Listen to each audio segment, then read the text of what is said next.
matinale. Donc, on vous félicite d'avoir déjà pris votre petit café et d'arriver là pour... eh bien, c'est une conférence d'un genre un peu particulier, interactive et spécifique, et sur un thème bien spécifique, qui est les dimensions neuro-émotionnelles des TMS. Alors les TMS, tout le monde sait ce que c'est. Je dois dire que dans notre petit club avec le professeur Roussel, on appelle ça des TNMS, c'est-à-dire des troubles musculo-squelettiques, et pas seulement ça. Et voilà. Et donc l'objectif aujourd'hui, c'est de regarder justement une dimension complètement nouvelle, enfin peu étudiée, si ce n'est par notre grande spécialiste, la professeure Nathalie Roussel, et donc qui va venir enrichir nos approches de la prévention et de ce qu'est notre truc à nous, la santé globale au travail. Pas seulement la santé au travail, mais la santé globale au travail, c'est-à-dire toutes les interactions entre la santé et le travail. Alors, c'est une carte blanche, et donc Nathalie, elle a tous les droits, quasiment. Pendant 1 heure, j'allais dire que globalement vous aussi. Je vais vous dire 2 mots sur qui on est, parce qu'on a le plaisir de vous accueillir donc ici à Préventica au nom du Cercle Entreprise et Santé. Le Cercle Entreprise et Santé, c'est une immense association que vous devez très certainement connaître. Donc on a fondé avec mon président il y a maintenant 2006, donc ça fait déjà un petit moment, et qui est, j'allais dire, sur les dimensions prospectives de la relation au travail.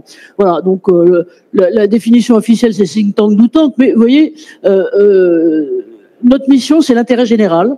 Donc pas de parti pris ni commercial, ni idéologique, ni autre, et la responsabilité sociétale en action, je dirais depuis 2006, incluant les enjeux de santé-travail. Et vous voyez qu'on tient beaucoup à notre tiret, qui est là en rouge, et qui n'est pas santé au travail, parce que c'est pas non plus seulement la santé globale au travail, c'est toutes les interactions entre eux et les influences positives ou quelquefois pathologiques entre la santé et le travail.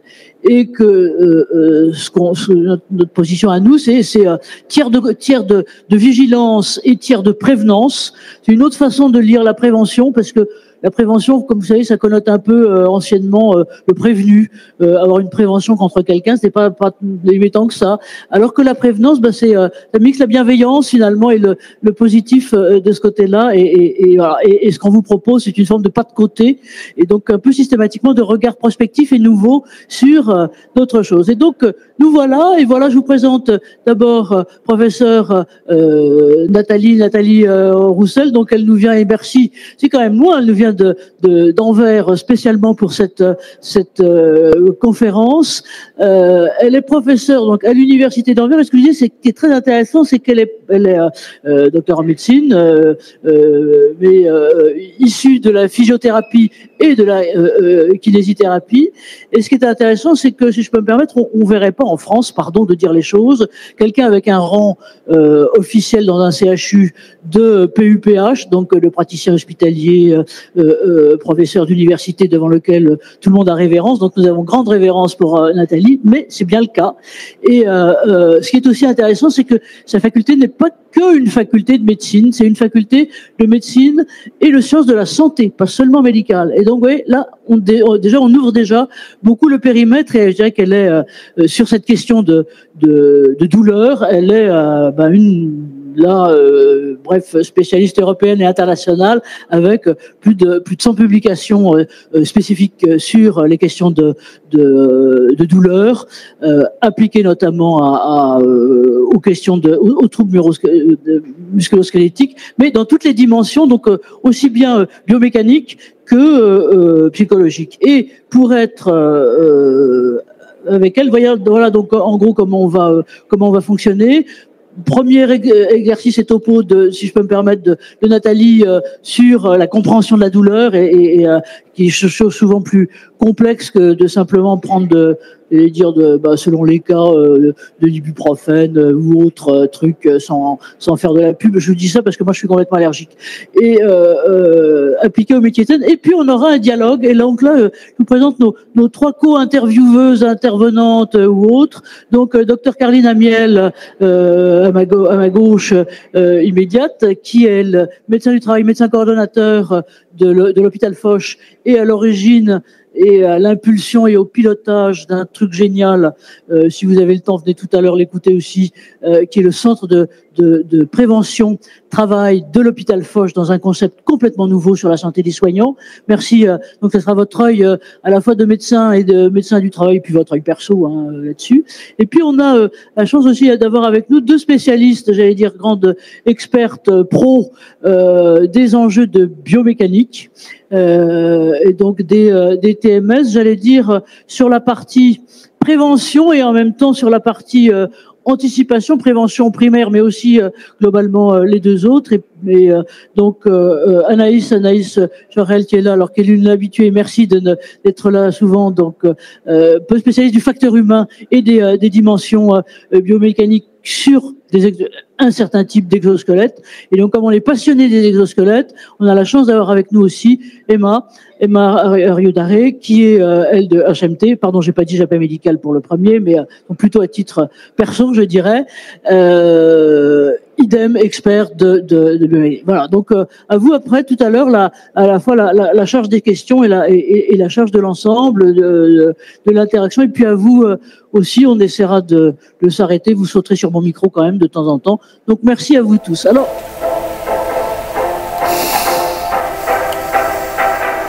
on va passer, si vous voulez bien, Nathalie, ça va être, professeur Roussel, ça va être à toi, donc je te passe la zapette et autres sur cette fois-ci quelque chose qui va nous apprendre vraiment sur le fond un certain nombre de points. Donc n'hésitez pas aussi à noter les questions que vous souhaitez poser, et puis à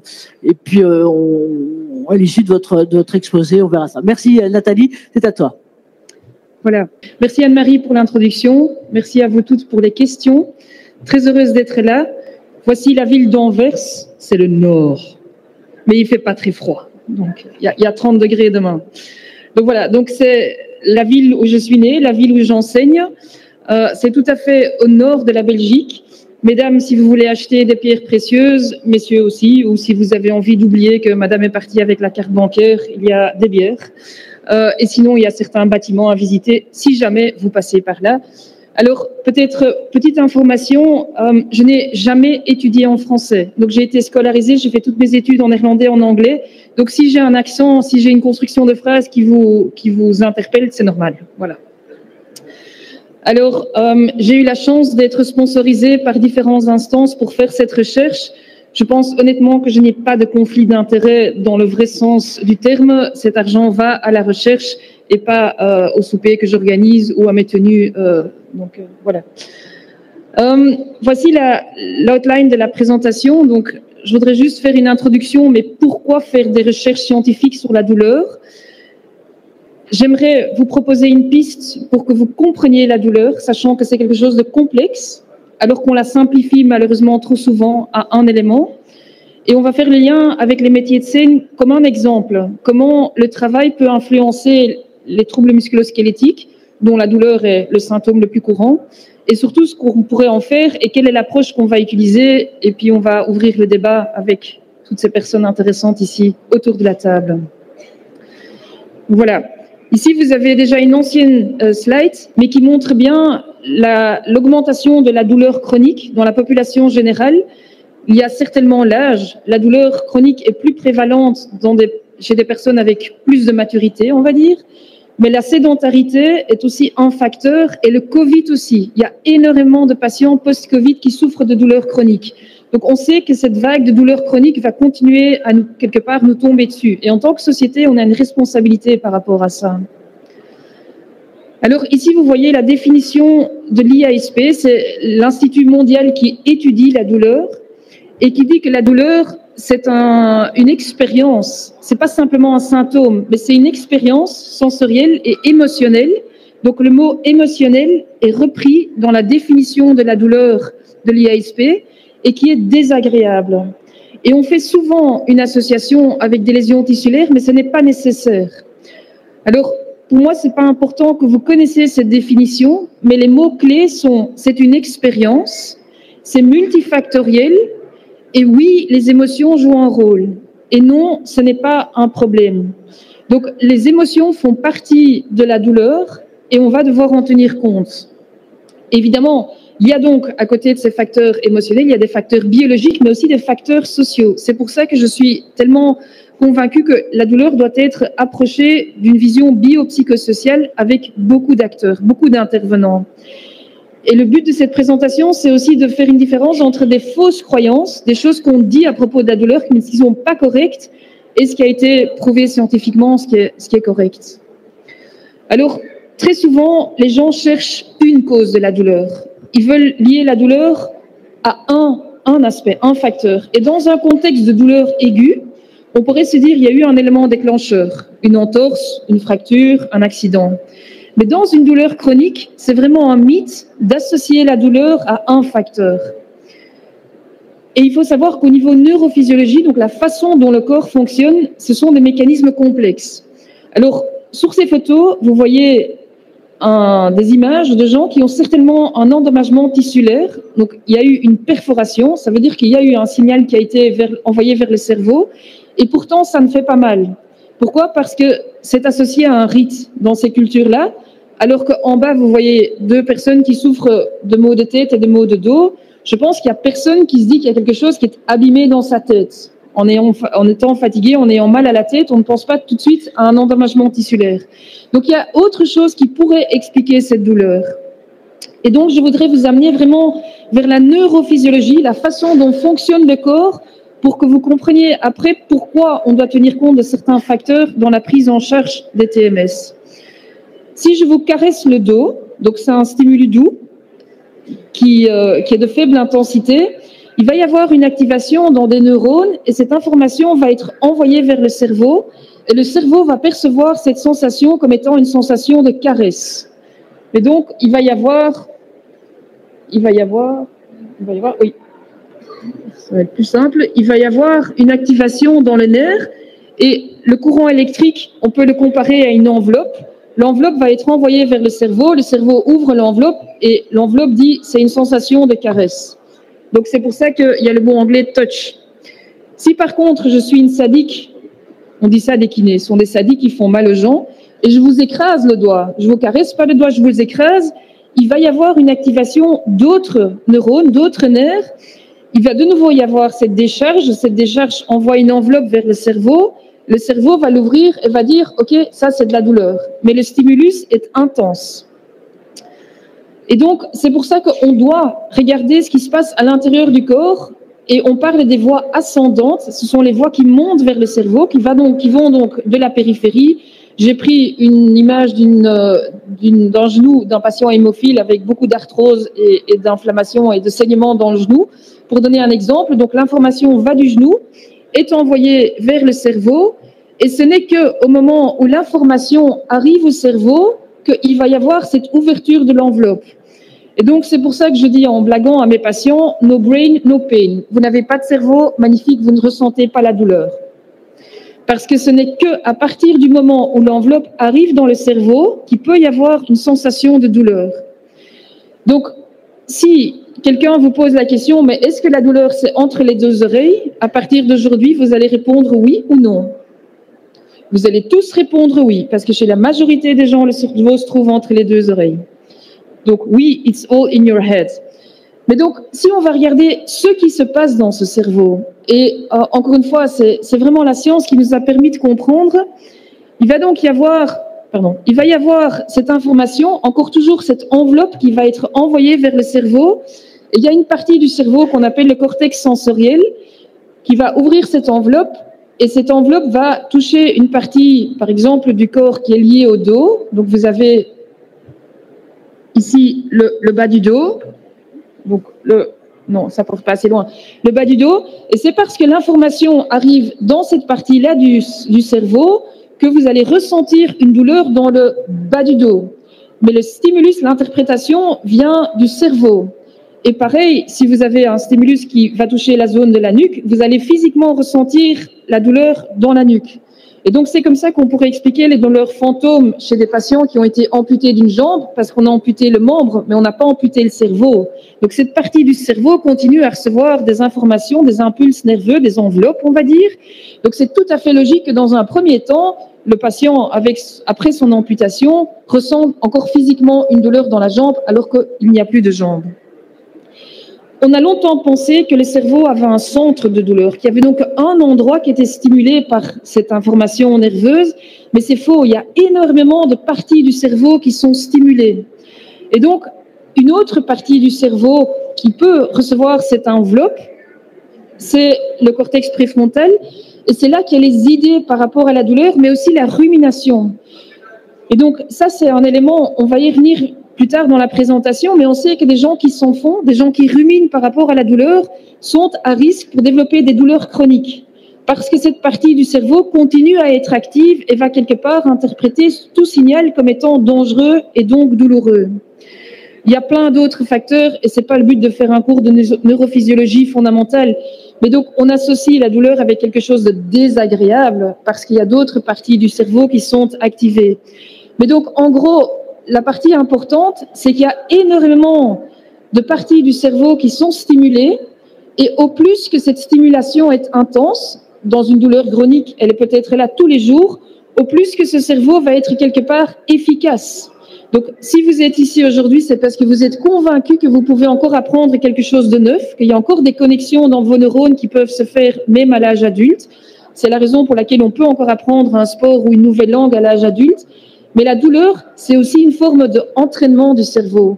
Et donc, ce qui se passe chez les patients douloureux chroniques, c'est qu'il y a une espèce de hyper-efficacité qui s'installe dans le cerveau qui n'aide pas. Parce que ça veut dire que ces voies sont super rapides et que beaucoup de stimuli vont être interprétés comme étant douloureux, alors que c'est peut-être pas forcément nécessaire. Et pour ajouter une couche à la complexité, il va aussi y avoir une voie descendante. Mais d'abord, je voudrais vous montrer que ce n'est pas si simple de voir chez un patient quelles sont ses émotions. Donc, la question est, un patient douloureux chronique, est-ce qu'il vous montre ses émotions? J'ai pris 3 patients au hasard. On a un patient qui est retraité et qui montre très clairement quelles sont les émotions présentes. Donc, chez ce patient, on voit assez bien s'il est joyeux, s'il est triste, s'il est inquiet. Par contre, il y a un de ses homologues, on ne voit pas toujours. On voit au fait pas du tout. Donc, c'est très compliqué à voir. Et puis, il y a un autre collègue qui lui aussi est retraité. Et là, on voit au fait uniquement quand il est joyeux. Alors, on voit un petit peu, et s'il est triste, on ne voit plus rien du tout. Bon, alors, en Belgique, on n'a pas beaucoup de politiciens connus parce qu'on peut fonctionner 500 jours sans gouvernement. Donc, c'est pour ça que je n'ai pas d'image de patient belge. Voilà. Mais donc, comme je disais, pour compliquer la chose, mais c'est aussi la beauté du corps humain, il y a aussi une voie descendante. C'est une voie qui est pilotée par le cerveau et qui va retourner vers le bas du dos, vers la moelle épinière. Et cette voie descendante, elle est magnifique. Elle est superbe, pourquoi? Parce que c'est notre propre système qui contre la douleur. Donc c'est notre propre, on va dire, dafalgan, c'est notre propre mécanisme pour diminuer la douleur. Et comment est-ce qu'on peut expliquer cette voie descendante? Alors, je vais vraiment simplifier l'histoire pour que vous ayez le message, mais s'il y a des biochimistes et des gens très, très pointus, excusez-moi d'avoir fait un peu des raccourcis. Mais donc, on peut comparer l'activité dans ces voies descendantes comme une espèce de balance. Et la balance, elle peut fonctionner de 2 façons. Soit l'activité est en mode inhibition, soit elle est en mode facilitation. Et donc, en fonction de la façon dont cette voie fonctionne, il va y avoir plus ou moins de messages qui vont quand même passer vers le cerveau. Mais donc, tout se joue dans la moelle épinière. Donc, la voie descendante, la voie que vous voyez en bleu sur la dia, elle va quelque part régler l'information qui monte dans la voie rouge. C'est ça tout le clou de l'histoire. Et ça se passe ici dans la partie de la corne dorsale de la moelle épinière. Donc, c'est dans chaque partie de la colonne vertébrale, il y a ces connexions. Et la voie bleue peut quelque part stopper l'information de la voie rouge. Et donc, on peut comparer ça ici. Vous voyez que la voie rouge, elle est bloquée. Et donc, un des mécanismes dont on sait très très bien qu'il active ces voies descendantes en mode inhibition, ça veut dire en mode je bloque toute l'information qui passe, c'est l'activité physique. Donc, en gros, l'activité physique va induire une façon de fonctionner de cette voie bleue qui fait que la voie rouge va être bloquée. c'est des mécanismes super complexes. Il y a des hormones de croissance qui jouent un rôle, il y a des endorphines, il y a toute une série de facteurs. Les gens qui ont des grosses insomnies peuvent lire ces œuvres, ces 50 pages. Après la 3e page, vous êtes endormi et il n'y a aucun risque d'être accro à ces publications, mais ça va vous aider à vous endormir, certainement. Et donc, ce sont des mécanismes très, très, très compliqués, mais qui fonctionnent. Et c'est pour ça que les sportifs, par exemple, on va prendre un joueur de football comme exemple, peuvent avoir un coup direct pendant le match, ne rien sentir parce qu'ils sont dans l'adrénaline, ils sont dans le match, ils doivent absolument gagner. Et ce n'est qu'après le match sous la douche qu'ils voient qu'il y a un hématome, un bleu. Donc là, il y a vraiment eu cette lésion tissulaire. On est à peu près sûr qu'il y a eu à ce moment-là une information qui a été envoyée vers le cerveau. Et pourtant, le joueur n'a rien ressenti. C'est parce que cette voie bleue a été active et a stoppé l'information de la voie rouge. Et donc, évidemment, c'est ça le succès, entre autres, des programmes de mouvement, des programmes de kinésithérapie, d'activité physique, adaptée ou pas, pour activer cette voie descendante. Parce qu'elle fonctionne chez des sportifs, mais elle fonctionne aussi chez des patients douloureux chroniques.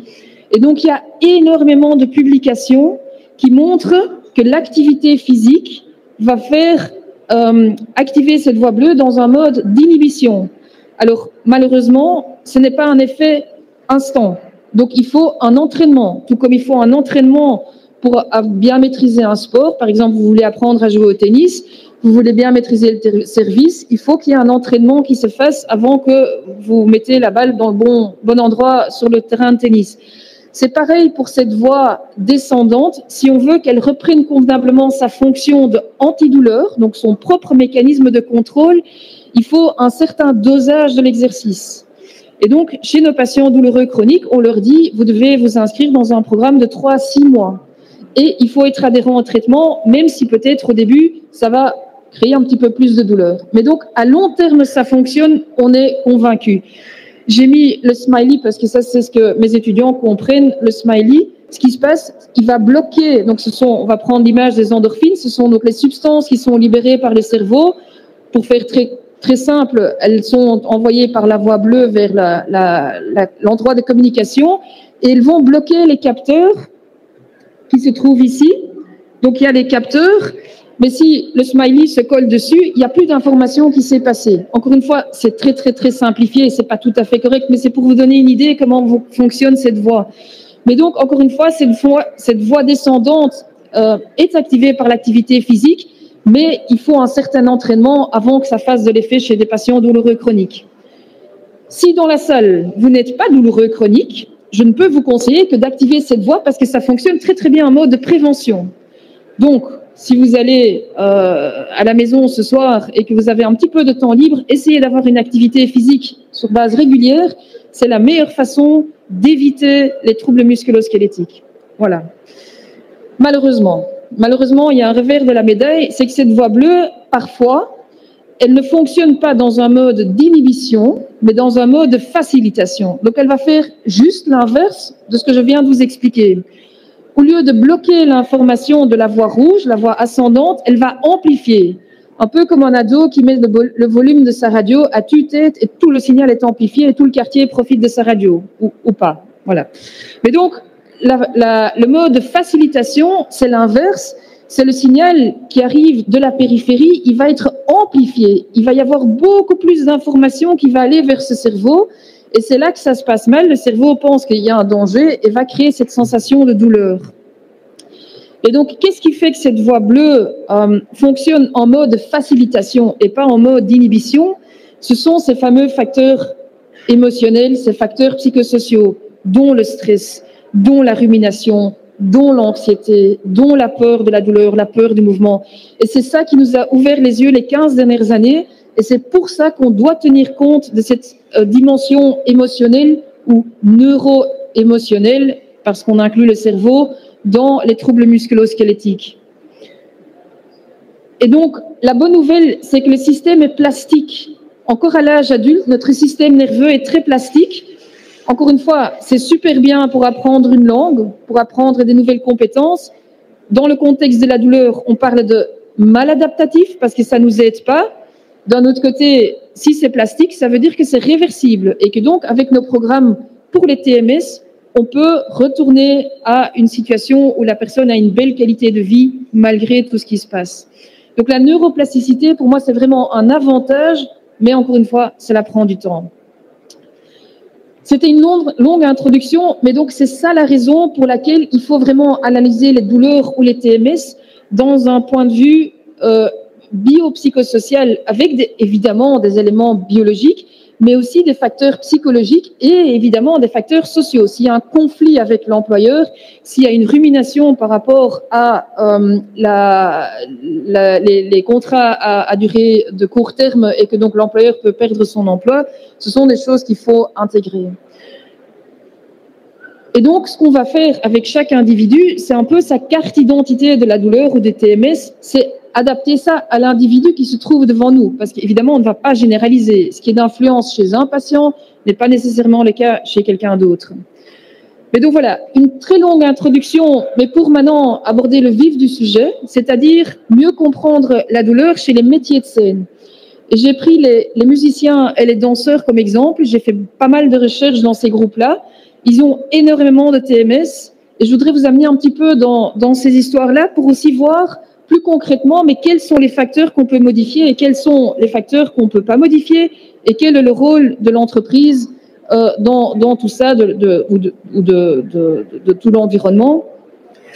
Si je peux me permettre, je t'interromps juste 30 secondes pour lui permettre de reprendre son souffle et puis pour voir comment on va accrocher derrière aussi vraiment nos questions de prévention, santé-travail, de ce côté-là. On rentre effectivement dans le vif du sujet et avec Nathalie, quand on a réfléchi à cette intervention, on s'est dit que j'avais pas que qui peut le plus peut le moins, mais avec des métiers comme ceux que va vous présenter Nathalie, qui sont des métiers de scène très appelants physiquement, et en même temps sur lesquels souvent, pour tout un tas de raisons, la douleur, ils doivent être souriants. Vous voyez pas un danseur faire la gueule, un musicien non plus.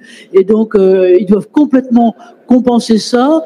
Et moi, je découvre là ce que tu étudiais sur le facteur descendant. Ça me faisait penser aussi à la citation d'un poète que vous connaissez, qui est Baudelaire, et dont le poème commence par sois sage, ô ma douleur, et tiens-toi plus tranquille. Donc voilà, comment grâce à Nathalie on peut comprendre tous ces mécanismes. Merci Nathalie maintenant de rentrer donc effectivement dans les questions de métiers bien spécifiques. Merci. Voilà, parfait. Donc, très souvent, ce sont des gens qui ont un entraînement intensif depuis le plus jeune âge. Donc, à gauche, vous voyez Christophe Pochet, qui est un violoniste belge qui a commencé à l'âge de 3 ans.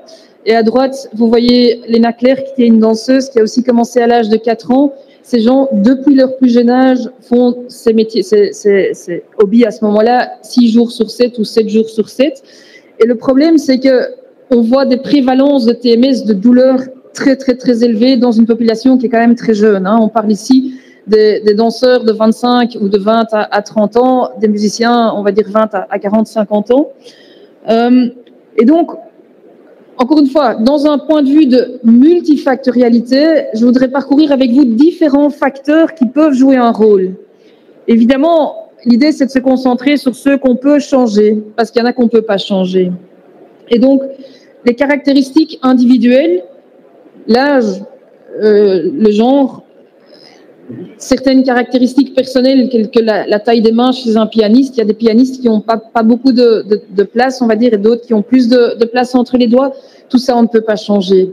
Il y a certainement aussi un aspect génétique par rapport à la douleur chronique, mais aujourd'hui, je pense que ça sert à rien d'en parler parce qu'on ne connaît pas encore très bien et que de toute façon, c'est pas dominant, c'est pas le facteur principal et je ne peux pas le changer.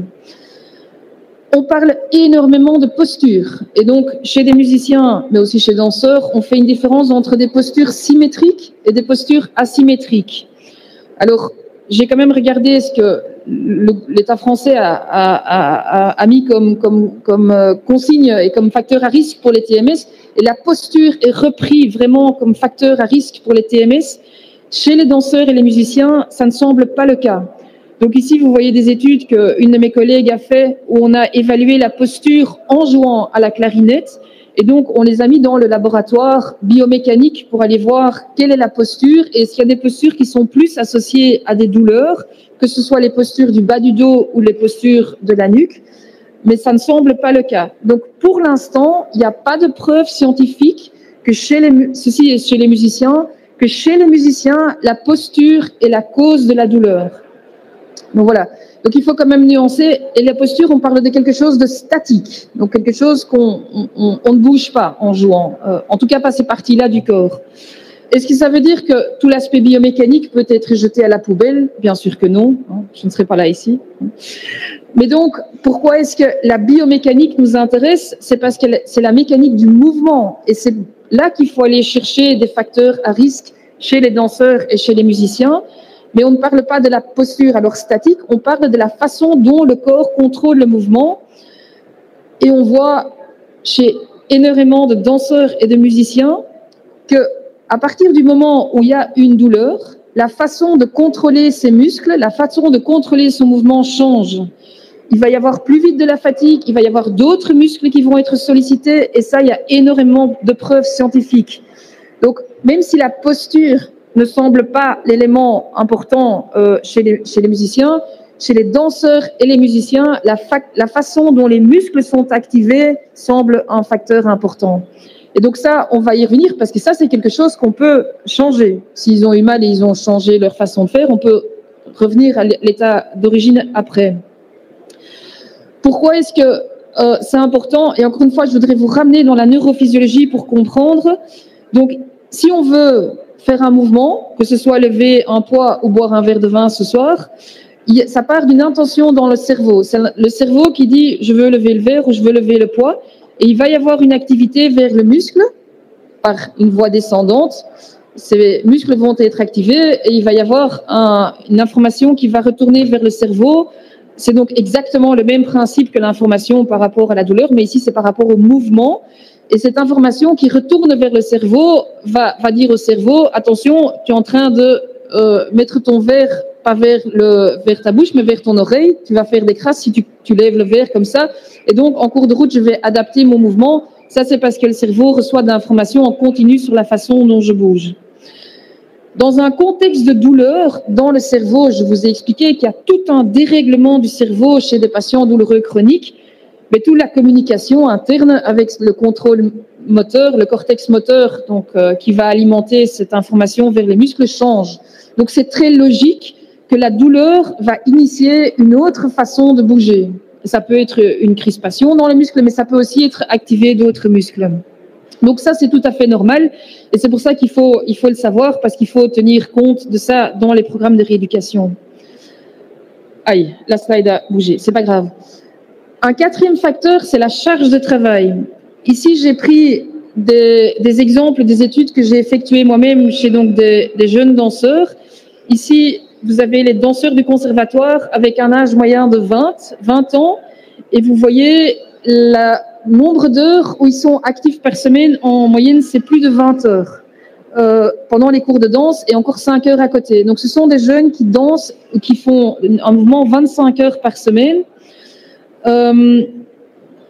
Pareil pour les jeunes, ceux qui sont en humanité, je ne sais pas comment on appelle ça en France, les humanités, le collège, donc 12-18. Le collège, 12-18, pareil, vous voyez le nombre d'heures, c'est énorme. Et donc, chez eux, c'est pas tellement le problème qu'ils sont sédentaires, évidemment, mais c'est un déséquilibre. Et très souvent, il va y avoir une énorme charge de travail très vite. Mais donc, chez les danseurs et ici chez les musiciens, c'est exactement pareil. Ceci, c'est une autre étude qu'on a fait dans des orchestres. Ils ont une moyenne de 25-30 heures par semaine, mais c'est énorme. C'est énorme. Et donc, il faut savoir que si ils ont eu un break d'été, ils n'ont pas joué, et puis ils reprennent le rythme, le corps ne s'habitue pas assez vite. Donc, la charge de travail est vraiment très importante. Et là, je pense que l'employeur a un rôle à jouer. Donc, le nombre d'heures par semaine, ça c'est un des facteurs, mais aussi la façon dont on organise les concerts. Et donc, vous pouvez vous imaginer que dans une tournée internationale, c'est une catastrophe si on met les représentations vendredi, samedi et dimanche, plutôt que mardi, jeudi, vendredi. Parce que pour le corps, c'est de nouveau une grosse charge sur un laps de temps très court. Et puis finalement, il y a la difficulté du répertoire aussi. Ça me semble assez logique. Et ça, c'est donc aussi des facteurs à risque. Si on change complètement son répertoire très vite, il peut y avoir des facteurs, c'est un facteur de risque pour des TMS. Ici, encore dans un souci de comprendre l'importance entre la charge et la capacité de charge, si on considère la capacité de charge d'un être humain comme une valise, il va y avoir par exemple un maximum de 10 kg. Si on met 10 kg dedans, ça va.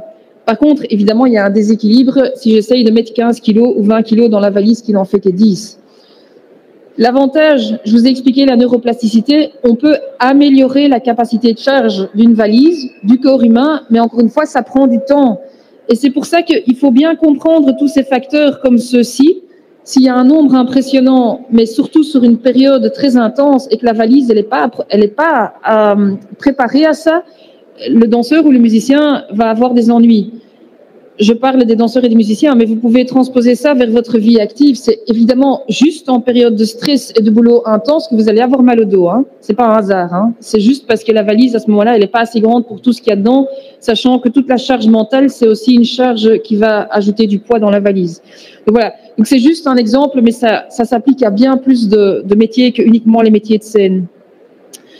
Alors, l'activité physique, on en a parlé, et évidemment, ces danseurs et ces musiciens, ils font tout le temps le même mouvement. Et ça, on sait que c'est pas top. Si on veut vraiment activer cette voie descendante, cette voie bleue, il faut une variation dans les mouvements. Et il faut aussi de l'activité physique intense, ce que les musiciens souvent ne font pas. Mais donc, cette activité physique régulière, et peut-être surtout pendant les périodes de pause relative dans certains ensembles, elle est importante pour améliorer la capacité de charge, mais aussi pour activer cette voie descendante, surtout s'il y a des douleurs qui se sont installées. On arrive aux derniers facteurs qui sont moins spécifiques et qui s'appliquent aussi à toute la population, le style de vie. Si vous avez une consommation d'alcool, un sommeil perturbé, si vous utilisez des substances, tout ça sont des choses dont on est convaincu que ça n'aide pas au niveau douleur. Vous le savez, je vais quand même vous montrer pourquoi. Le sommeil perturbé, c'est le cas de la moitié de la population, mais le sommeil perturbé a une influence sur les mécanismes de douleur. Donc, si dans un laboratoire, on évite que des sujets sains dorment la nuit, ils ont beaucoup plus de douleur le lendemain. Donc, on sait que le sommeil est super important et en même temps, les gens se réveillent à cause de la douleur. Donc, c'est vraiment un cercle vicieux dans lequel ils s'installent. Mais donc, le sommeil est super important par rapport à la prise en charge de la douleur. Et ici, encore une fois, des publications du monde artistique. La moitié prend des médicaments pour éviter le tremblement des lèvres ou des doigts. Bêta blockers, c'est un médicament cardiaque. C'est pas un bonbon. C'est pas super de prendre ça simplement pour essayer d'éviter le stress. Le cannabis aussi, ils font beaucoup de choses qu'ils ne sont pas supposés faire. Je ne suis pas ici pour juger. Je voudrais juste qu'on sache que ça peut avoir une influence et à tous les professionnels de santé, je vous demande d'en parler, de demander ce que la personne devant vous fait pour gérer la douleur. C'est peut-être une stratégie de survie. Donc ne jugez pas, mais sachez que les gens peuvent avoir des comportements et que autant mieux le savoir dans la prise en charge. Les facteurs psychosociaux, ça c'est donc évidemment pas une surprise que c'est mentionné. Et dans le contexte des métiers de scène, je pense que le perfectionnisme, l'hyper-exigence, enfin, c'est pas que ma pensée, ça a été prouvé scientifiquement, c'est aussi un facteur à risque. Ils se mettent la barre très, très, très, très haut. Mais encore une fois, c'est le cas de beaucoup de gens dans la société et tous ceux qui ont des grosses responsabilités. Mais l'hyper-exigence, le perfectionnisme, c'est un gros facteur de stress et donc ça peut contribuer à des facteurs liés au TMS. Ça, c'est ce mécanisme-ci que je vous ai expliqué là tout à l'heure.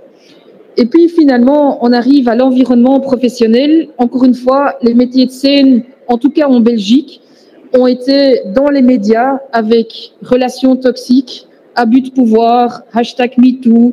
Donc c'est vraiment un environnement malsain pour certains, dans certains métiers et ça contribue. C'est vraiment quelque chose de difficile pour ces gens d'avoir des contrats à court terme. Avec le Covid, le nombre de musiciens, de danseurs qui se sont carrément retrouvés sans travail. Il n'y avait plus rien.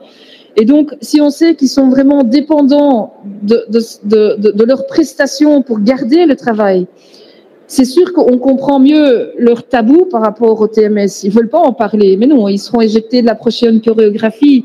Mais donc, ceci, c'est un parfait exemple pour montrer à quel point l'environnement professionnel est important dans la prise en charge. On ne peut pas l'oublier. J'arrive à la fin de la présentation. Quels sont les messages clés que j'aimerais que vous reteniez? On parle vraiment de douleur, mais pas en termes de noir et blanc. Et donc, sans blague, il y a vraiment 50 nuances de gris. C'est vraiment ça. La douleur, mais c'est très individuel. Et chez une personne, il va y avoir tel et tel facteur qui joue un rôle et chez un autre, beaucoup moins. Mais donc, il faut avoir l'esprit ouvert. Il faut être une équipe pour gérer la douleur chronique, qui est devenue un problème sociétal, mais on a vu que la société a aussi une responsabilité par rapport à ça. Il y a encore énormément de travail. J'ai fait exprès de simplifier pour que vous ayez les grandes lignes. N'envoyez pas vos patients à l'hôpital pour faire un scan du cerveau. On n'est pas encore là aujourd'hui, hein. Donc, on est là au niveau scientifique. On sait qu'en moyenne, il y a des fonctionnements différents, mais ça sert à rien de dire aux patients, il faut un IRM du cerveau, vous allez induire de l'anxiété et ça sert à rien.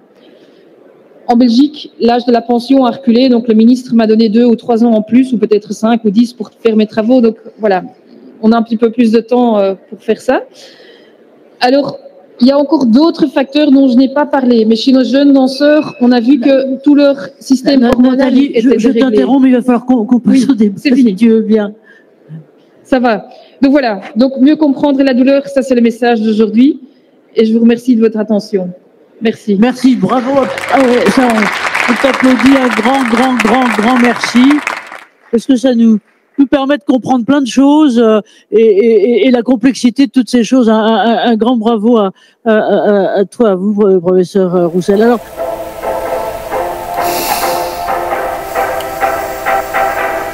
moi, j'ai une première question, d'ailleurs, en fait, ça va être pour vous tout de suite, parce que finalement, je dois dire qu'on se connaît tous depuis quand même un petit moment, et je dois dire que, pardon, mais on n'a jamais abordé cette question.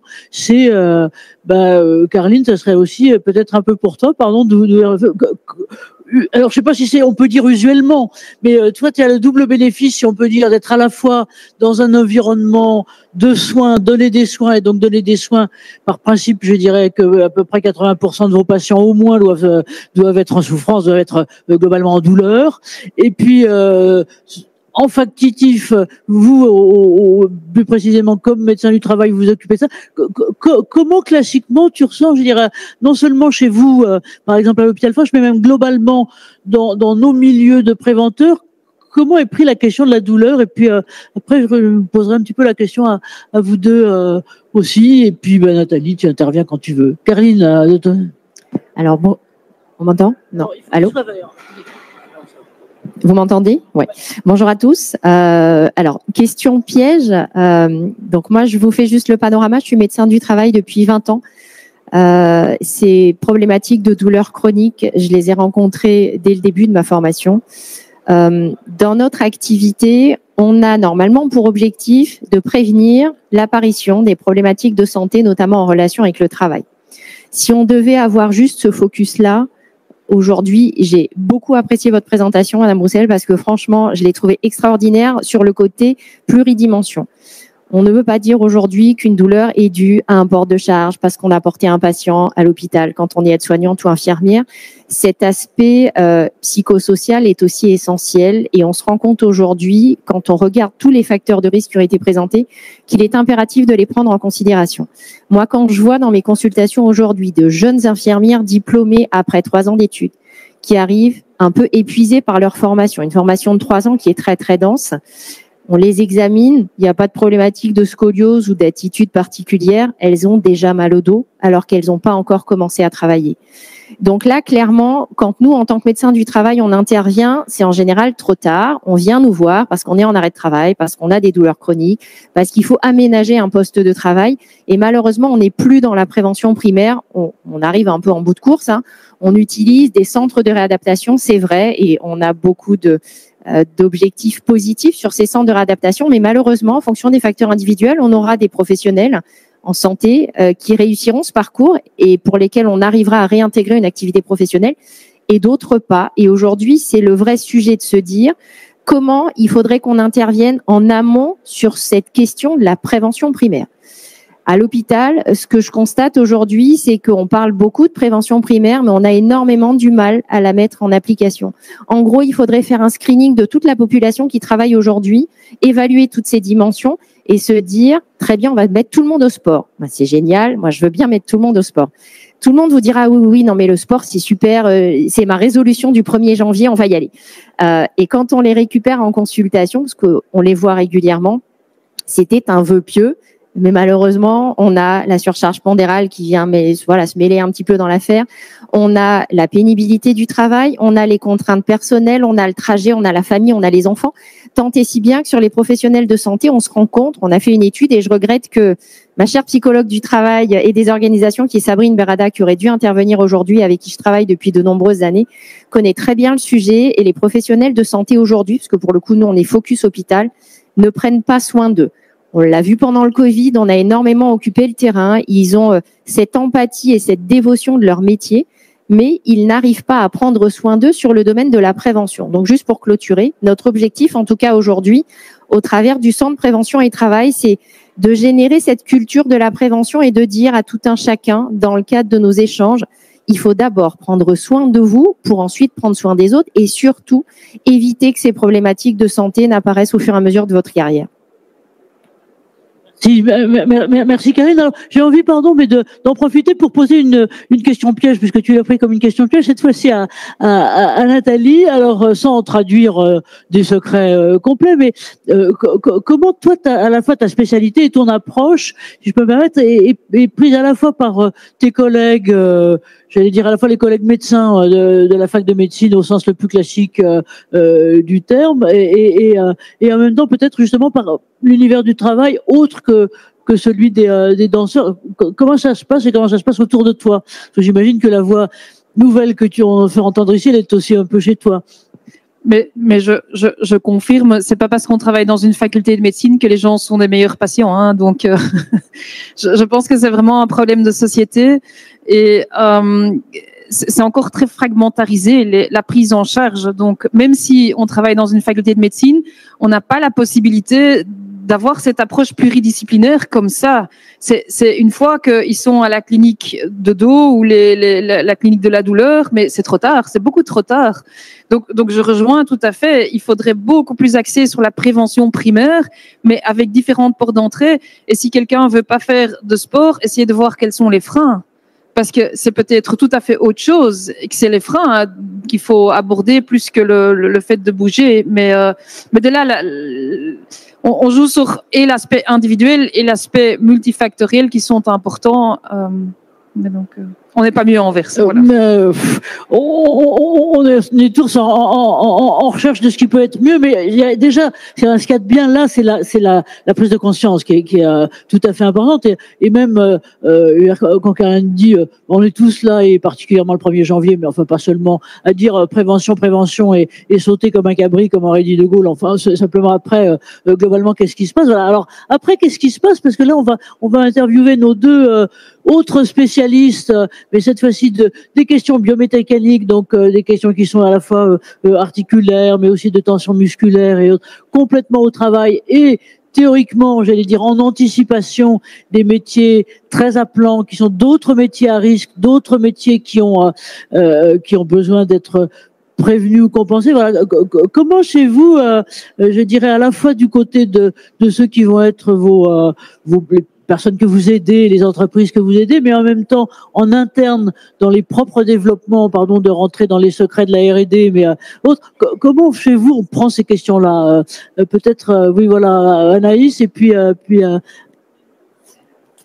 nous, effectivement, on a une mission dans les entreprises où, quand on a des solutions qui vont apporter une aide physique pour lutter contre les TMS, c'est de faire comprendre que, c'est pas une aide technique physique qui va solutionner tous les problèmes, parce que justement il faut aller questionner l'organisation du travail, il faut aller questionner l'ambiance au travail, la cadence de travail, l'état psychique de la personne qui est sur le poste, et qu'on a beau mettre un palan pour aider à porter une charge, c'est pas ça qui va venir solutionner 100% des TMS, sinon ça serait bien trop simple. Dans la conception de solutions, il faut prendre tout ça en compte. Parce que quand on prône de la rotation sur des postes pour éviter de la répétitivité, quand on prône du travail en équipe ou du collectif, un travail sur l'ambiance de travail, et ben aussi ça veut dire que c'est des contraintes qu'on doit nous prendre en compte dans le développement de solutions. Parce que si moi je dis à mes interlocuteurs essayer de travailler sur de la rotation de poste pour pas que la personne fasse tous les jours la même chose, ou alors travailler sur des alternances quand il y a des cadences qui sont un peu plus intensives au travail, et ben si les équipements peuvent pas s'adapter à ces rotations, à ces alternances de postes ou à ces cadences qui vont pouvoir changer, en fait on peut rien résoudre du tout. Et rien que déjà dans les réactions, je vais vous dire quasiment de vos clients. Est-ce que par exemple dans les appels d'offres qu'ils font, ou dans les relations, j'allais dire préliminaires que vous pouvez avoir, est-ce que ce sont des questions, je dirais, qui est la douleur potentielle ou réelle des salariés? Emma, de votre côté, est-ce que c'est quelque chose qui vient? Comment vous le prenez? Comment vous l'anticipez, par exemple chez vous?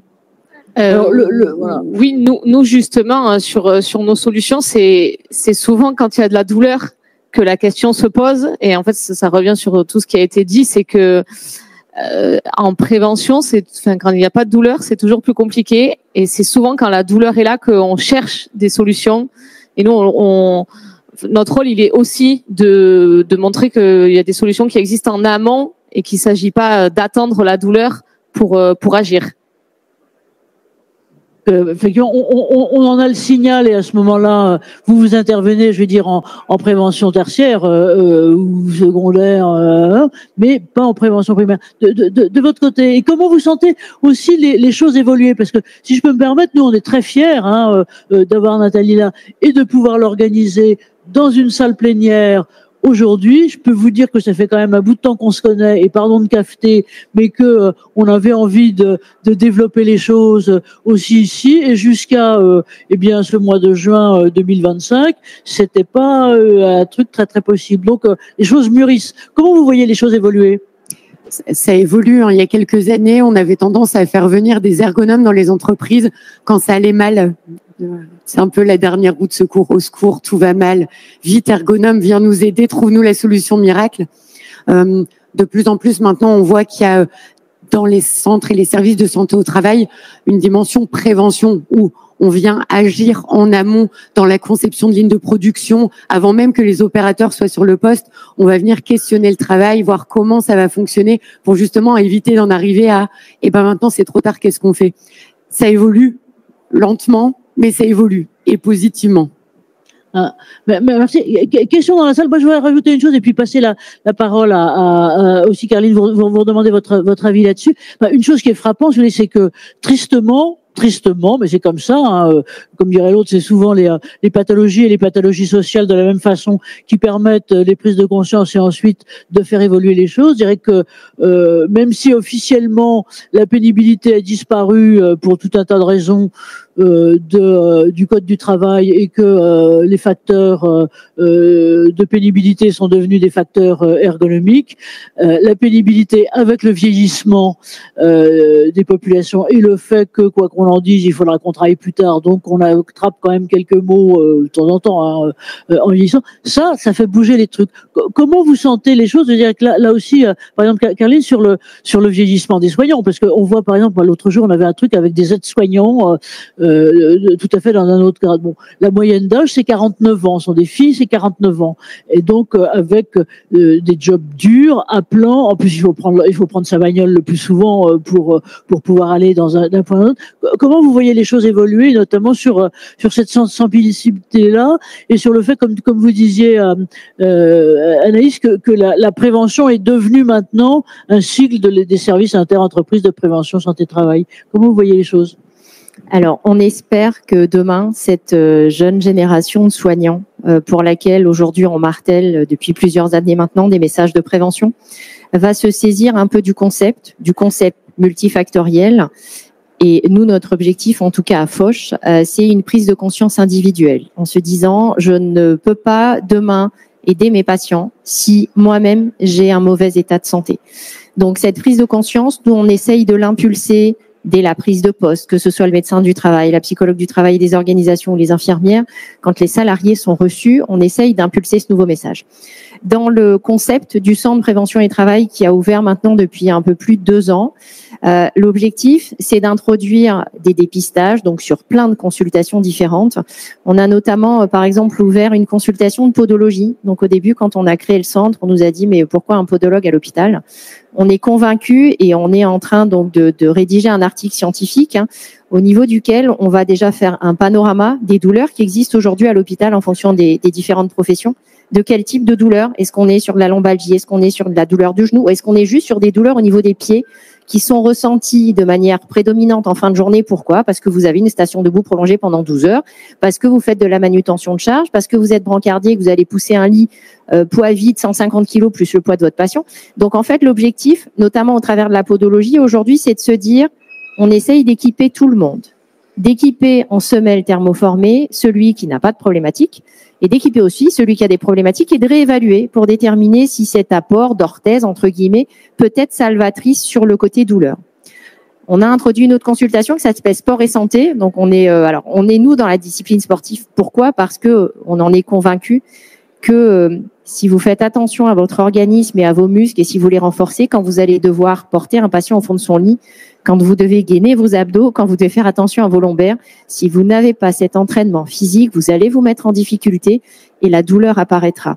Donc j'espère, en gros, juste le message, c'est de se dire, au travers de ces petites actions et de la prise de conscience d'une prévention qui doit être vraiment, qui doit faire partie de votre quotidien, on espère que le programme, en tout cas, sera positif dans les années à venir.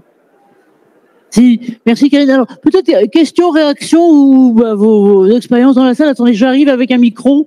J'essaye de ne pas courir et de ne pas me casser la figure. Ah ben voilà. Oui, mais attendez, vous n'avez pas vu madame. Allez-y parce que maintenant que je suis là, j'en profite. Bonjour à tous. Alors moi j'avais une remarque à faire parce que je pense que c'est important aussi. Alors moi je suis RH, je travaille dans le BTP, donc un secteur où malheureusement l'accidentologie et les maladies professionnelles sont prédominantes. Et j'ai un gros problème avec une institution qui s'appelle l'ACRAMIF, qui aujourd'hui a mis un programme qui s'appelle TMS Pro en place et qui est extrêmement concentré justement et uniquement sur les situations de travail comme étant l'élément en fait déclencheur des TMS. Alors je suis ravie d'avoir participé à cette conférence parce que j'ai du coup dans ma société été victime d'une injonction de la CRAMIF pour déployer ce programme et malheureusement en fait je me rends compte qu'à travers l'interview en fait du salarié que j'ai dû produire pour pouvoir trouver les plans d'action, il n'y a aucun des facteurs autres que la posture du travail et la cadence sur laquelle on s'interroge. Et effectivement, après, je reprends à des salariés qui sont sortis pour des maladies professionnelles, qui ont été donc mis sur le coup du travail, mais finalement, en discutant avec eux une fois qu'ils étaient sortis ou quand ils sont revenus, on s'aperçoit qu'il y avait tout un environnement familial qui aussi n'aide pas forcément. Alors des relations difficiles avec des épouses qui sont concierges, qui ont des situations de travail difficiles aussi, et puis ne favorisant pas du tout le climat et incitant en fait le salarié à rester sur son lieu de travail, et puis n'ayant pas un esprit dégagé, développe des contractures, du stress. Donc non, c'était chouette, mais du coup je sais pas comment utiliser ça dans mes réponses. Merci. Merci à vous de votre témoignage. Alors on a, pardon, mais les ennuis du direct, on va peut-être reprendre tout à l'heure. J'aimerais bien juste demander à chacune d'entre vous, merci madame, on se revoit et on poussera la CRAMIF et autres sur les pentes savonneuses qu'il faut. On est bien d'accord. Et donc on est là aussi pour ça. Alors je vais demander peut-être à Nathalie, si vous pouvez, si tu peux Nathalie, peut-être donner l'onction finale et puis on va s'en arrêter là. Merci. Merci à tous pour les suggestions intéressantes. Je pense que c'est une responsabilité collective. Je pense que c'est et l'individu et l'employeur et la société. Et voilà, on se brosse pas les dents uniquement avant d'aller chez le dentiste. Je pense que c'est un peu vers cet exemple-là qu'on doit aller. On doit avoir une hygiène de vie pour avoir une carrière de 40 ans, 35 ans, qui est longue et qui a des défis. Mais c'est pas aussi simple que parfois certaines personnes veulent montrer. Voilà. Mais merci d'avoir souligné, merci de votre intervention, madame. Merci à vous tous. Et en tout cas, je vous propose surtout qu'on les applaudisse beaucoup. C'est pas facile avec un. Et merci à Nathalie de nous être venue là. Merci. Donc, replay sous peu avec aussi les documents de Nathalie sur le site. Vous avez badgé, donc on vous enverra tout ça. Et puis, on est bien preneur de vos idées pour continuer. Merci, madame. On était hier avec le BETP, on continue de ce côté-là. Merci à vous. Alors, si vous voulez nous retrouver tout à l'heure, on continue sur les soignants. En salle, je sais plus combien, et puis ensuite sur les femmes et sur les femmes professionnelles de santé. Pardon d'être sexiste, mais on vous aime bien quand même.